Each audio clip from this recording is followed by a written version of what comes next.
Περάζει. 3, 2, 1. Πλακ.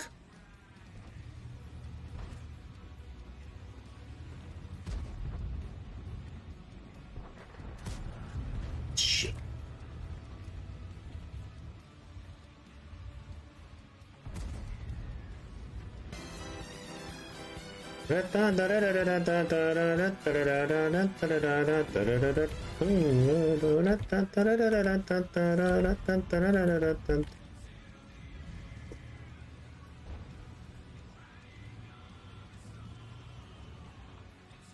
Φιλαράκο μου, επειδή τώρα θα ξαναβγείς από εδώ να με συμπαθάς, αλλά θα σε φάω.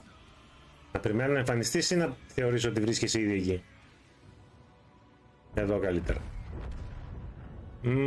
Μπουμ. Να ρίξω άλλη μία. Μπουμ.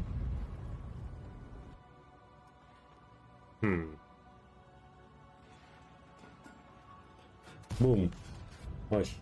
Δεν πάει πολύ. Ο βράχος τελειώνει εδώ. Όχι, δεν είναι εκεί. Α, με εκεί είναι.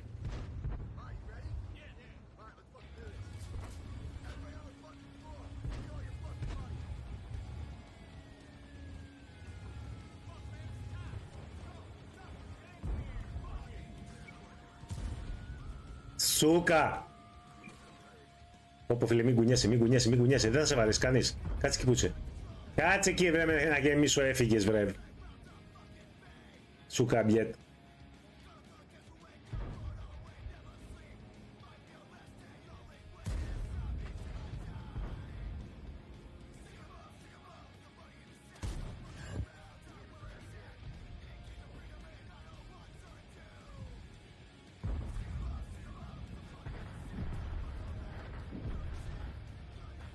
Αυτό δεν είναι καλό για μας.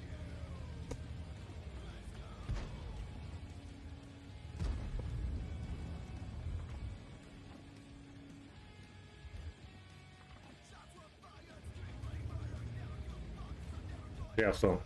Κάτι μου λέει ότι αυτό θα ξαναβγεί εκεί ρε φίλε. Οπότε να ρίξω μια τυφλή κι εγώ. Όχι.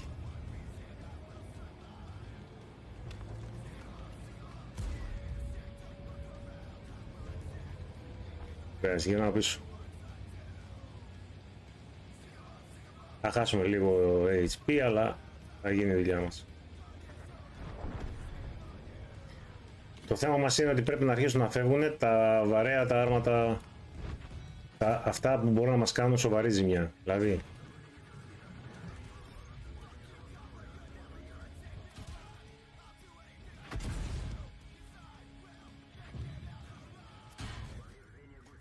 δεν πετυχαίνει τίποτα.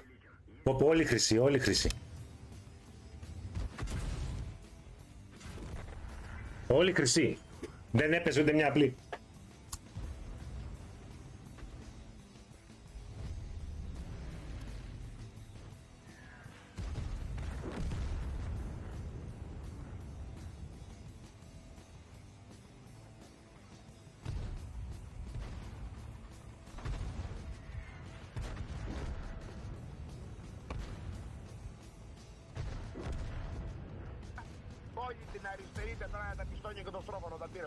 Και τη δεξιά μισού.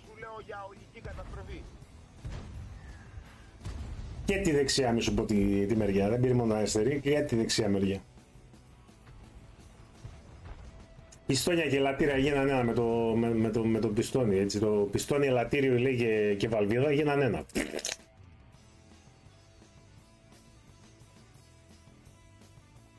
Είχαμε παλιά, μιλάω εγώ, ήμουν πιτσιρικάς ακόμα. Είχαμε ένα Nissan Datsun Urban, έτσι λέγονταν, ημιφορτηγό ήταν αυτό, ένα φορτηγάκι. Και πηγαίναμε, παίρναμε πίπεριες από την Ξάνθη.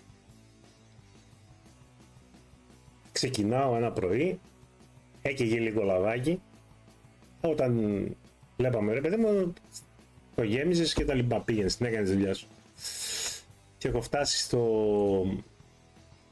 στον Έστω, λίγο πριν τους τοξότες. Πυκνή καπνή.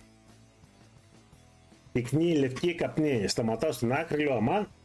Τι έγινε ρε, λέω, πριν ξεκινήσω, λέω, έβαλα το λάδι. Στάλα μέσα, δεν είχε μείνει στάλα. Είχε ραγίσει κανονικά ο κινητήρας με τα όλα του. Τώρα